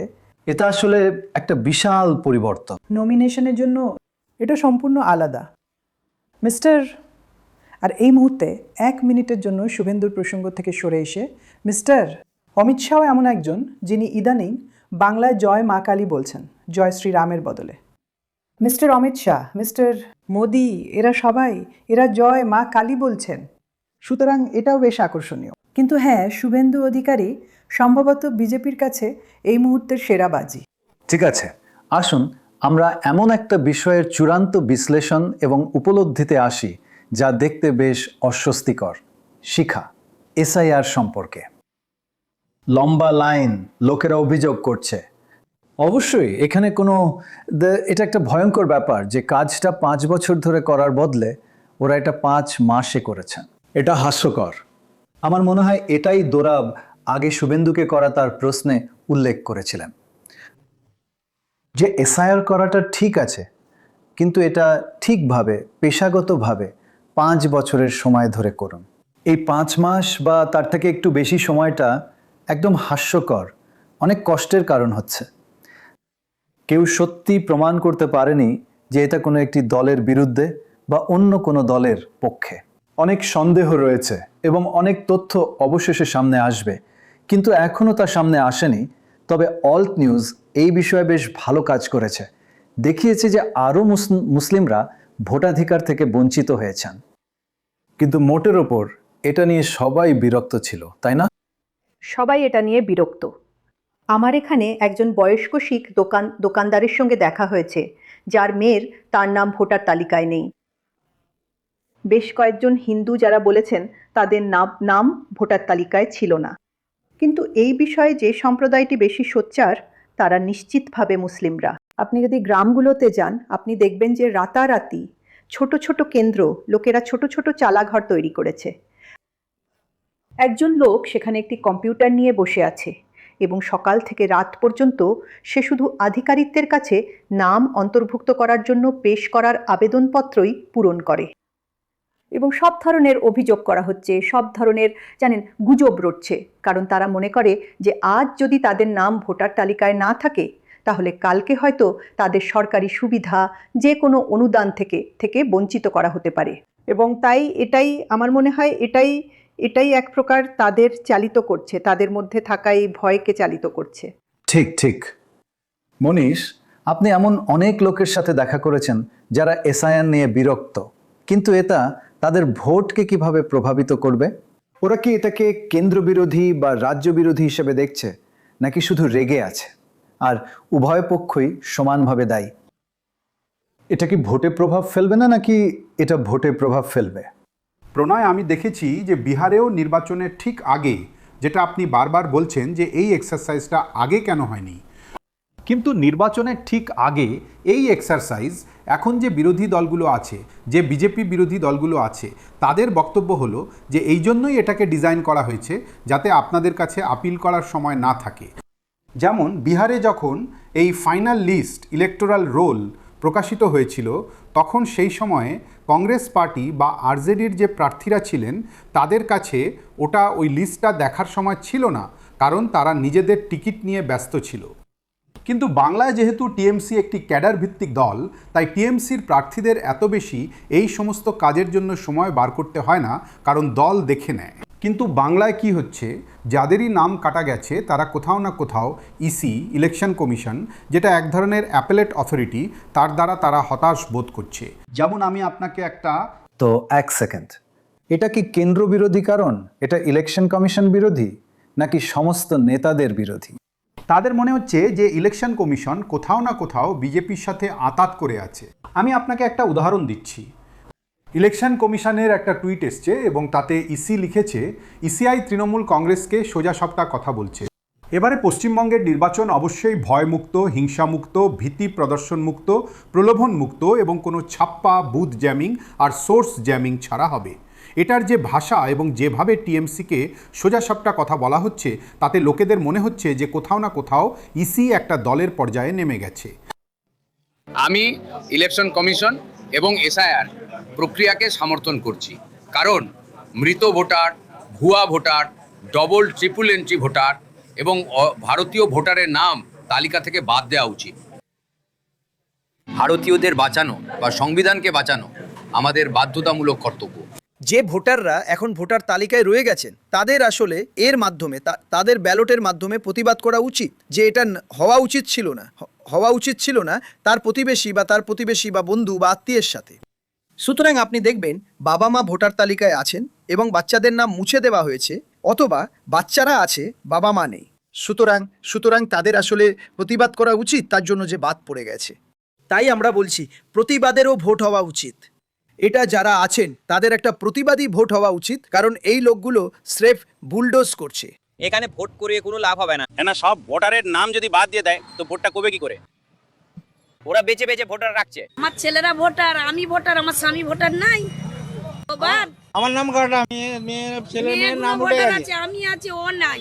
300 ভোটারের মধ্যে আছে 97 ডিট। তারপর কি এবার হাইরানে মানুষের শেষ নাই, কত হাইরান করছে। পুরো এসআইআর প্রক্রিয়াটি, যে প্রক্রিয়াতে অসঙ্গতি বা ত্রুটি হিসাবে যা দেখানো হচ্ছে, তা আসলে সেই উদ্দেশ্যেই তৈরি করা হয়েছে। কারণ এসআইআর প্রথম থেকেই একটি পক্ষপাতদুষ্ট প্রক্রিয়া ছিল, যা এমন একটি নির্বাচন কমিশন সুনিশ্চিত করেছে যেটি খুবই পক্ষপাতমূলকভাবে কাজ করে চলেছে। এবং এই অসঙ্গতি এবং বিচারাধীন থাকার পুরো ধারণাটি এটি এলোমেলোভাবে চলছে। কিন্তু এসআইআরের দ্বিতীয়ার্ধে আমরা দেখেছি যে মুসলিম সম্প্রদায় এবং দলিত হিন্দু শরণার্থী সম্প্রদায় অর্থাৎ মতুয়াদের লক্ষ্য করে বড় আকারে নাম বাদ দেওয়া হচ্ছে। 23 তারিখ পর্যন্ত তো এখন হয়তো কোনো সিদ্ধান্ত হবে না, ভোটার লিস্টেও আপনার নাম হয়তো আসবে না। এখন যদি না আসে তো কি করব? ভোট দিতে পারবো না। তারপর পরে দেখা যাবে ভোটের পর নাম আসবে কি আসবে না। আমি দেখবো, কোর্টে যাব, আমি সুপ্রিম কোর্টে যাব, কি করতে হয় যা কিছু করার আমি করব। কোর্ট পর্যন্ত যেতে তৈরি আছেন? কোর্ট পর্যন্ত যেতে তৈরি আছি, সবকিছুই তো আছে আমার কাছে। আমার স্বামীরও বাদ গেছে, আমারও গেছে, আমার দেওয়ারও গেছে, আমার যার গেছে, আমাদের বাতে 4টে ভোট বাদ। হ্যাঁ, তো আমরা সবকিছু ডকুমেন্টস দিয়ে কেসের লাগা ভোটটা বাদ হবে। এসআইআর এর অনেক সমস্যা আছে, ঠিক আছে? অনলাইনে অনেক ভিড় আছে, অনলাইনে সমস্যা আছে। আমার নাম কাটেনি, আমার ওয়াইফের নাম কেটেছে। এরকম কিভাবে হয়ে গেল? জানি না, ওই ফর্মটা ভরেছিলাম, তারপরেও বললো ওই স্ট্যাম্প দেওয়া যে কাগজটা এসেছিল বললো যে পরে ঠিক হয়ে যাবে, পরে এলো ডিলিট এলো, তারপরে অনলাইন করতে বললো। কিন্তু এখন যে অসুবিধাটা হচ্ছে, এটা তো অনেক অসুবিধা হচ্ছে। কাজকর্ম ছেড়ে 4-5 দিন 6 দিন লাগাতার এই কাজেই লেগে থাকতে হয়, সবকিছু ছেড়ে দিয়েছে। এরকম অনেক লোক আছে যারা টানা 20 বছর 30 বছর ধরে ভোট দিয়ে আসছে, তারও নাম কাটা গেছে। এরকমও লোক আছে। আমার মেয়ের বিয়ে, মেয়ে টাটাতে থাকে, এখানে এসেছে, এখন এখানেই থাকছে। ব্যাংক অ্যাকাউন্ট আছে, আধার কার্ড আছে, প্যান কার্ড আছে, ভোটার কার্ড আছে, আগে ভোটও দিয়েছে কিন্তু এখন নাম নেই। এরকম কিভাবে হয়ে গেল? এখন এটা তো ওরাই জানে না, যারা কাটার লোক। ও বাংলাদেশি না অনুপ্রবেশকারী সেটা ওই জানে যে ও বাংলাদেশি না অনুপ্রবেশকারী। আমার ছেলে মেয়ে বউ বেটি ঘরে কেউরও নাই ভোট, কোথায় থেকে আসলো? আমি মালদার, আমার ছেলে মেয়ে কোথায় থেকে আসলো? আমি দেশের থাকবো মালদাতে, আমার ছেলে মেয়ের নাগরিক হয়ে থাকবে, কোথায় যাবে? যে আমার ছেলেকে যদি কেউ নিয়ে যায় তাহলে আমি কি সহ্য করতে পারবো? আমার নাম তো ঠিক আছে, কিন্তু আমার ছেলের নাই, মেয়ে নাই, তো আমি কি নিয়ে থাকবো? তো মনোদীপা, আমরা লাইন দেখলাম, আমরা লোকেদের সঙ্গে কথা বললাম, আমার মা এতে নেই বা আমার মেয়ে এতে নেই, আমার স্বামী এতে নেই, আমার একজনের সঙ্গে দেখা হলো। অনেক অসন্তোষ আছে, কিন্তু ভোটারদের আচরণে তা কিভাবে প্রতিফলিত হবে আপনার কি মনে হয়? আচ্ছা, একটা জিনিস যা খুব পরিষ্কার তা হলো যারা বাদ পড়ে যাচ্ছেন তারা ভোট দিতে যাচ্ছেন না। সুতরাং এটাই হলো চমকে দেওয়ার মতো সত্যি, এবং এটা এমন একটা জিনিস যা হতে চলেছে। কিন্তু তাদের কি হবে যারা ভোট দিতে পারে, এবং শুধুমাত্র তাদের পরিবারকে? একদম। তো তাদের আচরণ কেমন হতে চলেছে, এটা তাদের কিভাবে প্রভাবিত করবে? আচ্ছা, সেখানে দুটো জিনিস ঘটছে। তারা হয় খুব রেগে যাবে এবং বিজেপির বিরুদ্ধে ভোট দেবে, যাকে তারা এই ধরনের পরিকল্পনা করছে বলে দেখছে। বুঝতে পারছি। জানেন, নির্বাচন কমিশনে চলো এসআইআর প্রক্রিয়া, মানে আমি মনে করি আপনার পরিবার বাদ পড়ে গেলে এটাই প্রায় একমাত্র প্রতিক্রিয়া হতে পারে। সুতরাং এটা একটা দিক। আমি এমন কাউকে দেখতে পাচ্ছি না যার পরিবার বাদ পড়েছে এবং সে বেরিয়ে গিয়ে বিজেপিকে ভোট দিচ্ছে। সুতরাং এটা একটা বাস্তবতা। এটা একটা খুব গুরুত্বপূর্ণ বিবৃতি। কিন্তু অন্য কারণটা হলো সংখ্যালঘু ভোট মার খেয়েছে। হ্যাঁ, আমাদের এটা ডেটা দিয়ে যাচাই করতে হবে, কিন্তু প্রাথমিক সূচকগুলি বলছে যে এটা হয়েছে, কিন্তু এটা এখনো চূড়ান্ত নয়। আরও অনেক গবেষণা করতে হবে। আমরা শুধু জানি যে অনেক ভোটারের নাম বাদ দেওয়া হয়েছে এবং ব্যবধানটা শুধুমাত্র ততটাই ছিল, কিন্তু আপনি আরও গবেষণা না করা পর্যন্ত জানতে পারবেন না কে বা কি। দুঃখিত, আপনি কিছু বলতে যাচ্ছিলেন। কিন্তু এটা সত্যি যে আপনি যেখানেই মানুষের সাথে কথা বলুন না কেন, তারা বলে যে আরও মুসলিম দল থাকা সত্ত্বেও সংখ্যালঘু ভোট হয়তো ভাগ হবে না, কারণ এসআইআরের পটভূমিতে তারা টিএমসির পক্ষে একত্রিত হবে। ঠিক আছে, আপনাকে অনেক ধন্যবাদ, ওটা খুবই আকর্ষণীয় ছিল। আর আপনি আমাকে বলেছেন কে জিততে চলেছে, আমি কি ওদের বলতে পারি? আমি বলবো চুপচাপ। আমাদের দেখার জন্য ধন্যবাদ। আমরা নির্বাচনের আরও একটু কাছাকাছি, চূড়ান্ত নির্বাচনের তারিখে আর একটি ওয়েস্ট বেঙ্গল কাউন্টডাউন নিয়ে আসব। দেখার জন্য ধন্যবাদ।